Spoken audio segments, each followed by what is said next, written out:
सबसे बड़ी बात यह है कि जहां चरित्र पर शक सामने आता है, जहां इंसान पर गुस्सा हावी हो जाता है, वहां किसी ना किसी की जान चली जाती है। चाहे पति पत्नी की चली जाए, चाहे गर्लफ्रेंड बॉयफ्रेंड की जान चली जाए।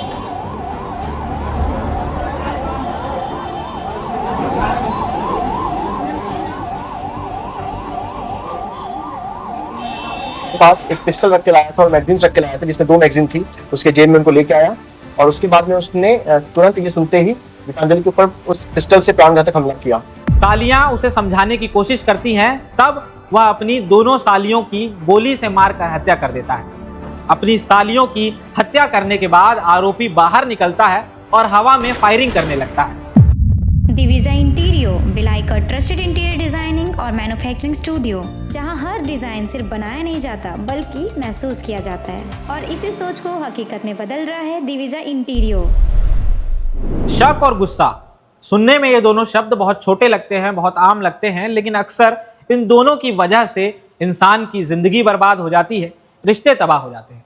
आपको वह घटना याद होगी जहां कोरबा में एक सनकी पति ने अपनी पत्नी की गर्दन काटकर हत्या कर दी थी और उस कटे हुए सिर को लेकर बोरे में भरकर पूरे गांव में वह सनकी पति घूम रहा था। सबसे बड़ी बात यह है कि जहां चरित्र पर शक सामने आता है, जहां इंसान पर गुस्सा हावी हो जाता है, वहां किसी ना किसी की जान चली जाती है।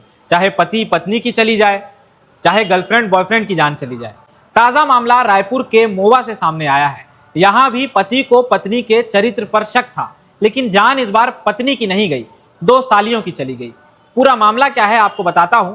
दरअसल रायपुर के मोवा इलाके में रहने वाले जितेंद्र वर्मा का अपनी पत्नी के साथ अक्सर विवाद होता रहता था। बीते मंगलवार को भी यही हुआ, पति और पत्नी के बीच विवाद हुआ।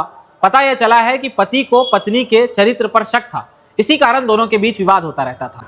मंगलवार को जो विवाद हुआ, वह विवाद इतना बढ़ा कि पत्नी गुस्से में मायके चली गई बच्चे को लेकर।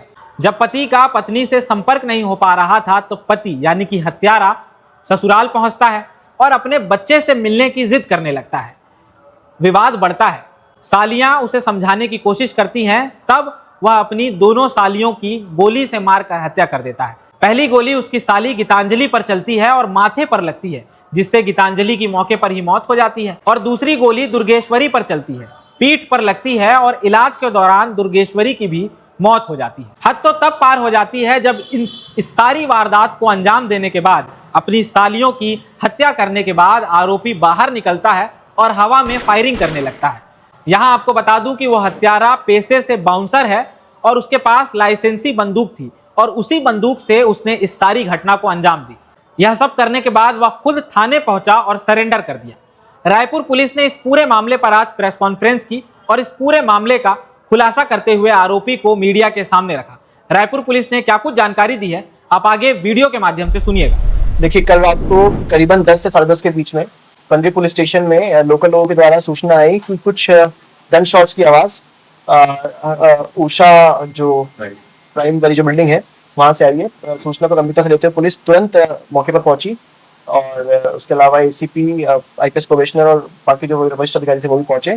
पहुंचते ही वहां पर जो आरोपी था जितेंद्र कुमार वर्मा, उसे पुलिस के साहसी जवान के द्वारा अपनी सूझबूझ से पकड़ लिया गया।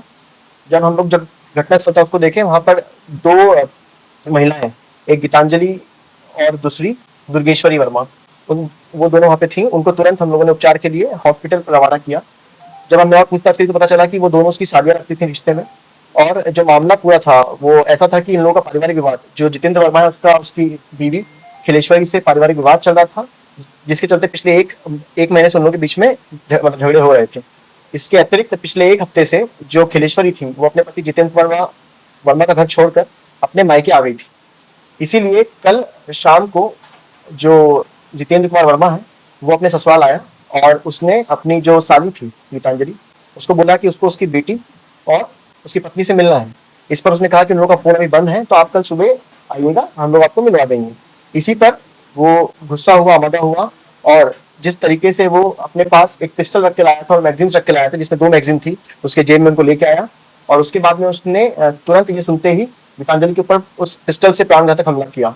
उसके बाद उस कमरे से बाहर निकल के उसने जस्ट गेट के पास में, उनके घर के गेट के पास में, ऊपर जो उनका फ्लैट था उसी में जो दूसरी साली थी, जब वो भाग के नीचे आवाज सुन के आई तो उसके ऊपर उसने प्राणघातक हमला किया, जिसका नाम दुर्गेश्वरी था। जब प्रार्थना को शिफ्ट किया गया था तो उसमें से एक रास्ते में जो गीतांजलि थी उसकी मृत्यु हुई और डॉक्टर ने उसे हॉस्पिटल में मृत घोषित किया। जो दूसरी साली थी दुर्गेश्वरी, उसको आज सुबह हॉस्पिटल में मृत घोषित किया गया। उपचार के बाद में उसे नहीं बचाया जा सका।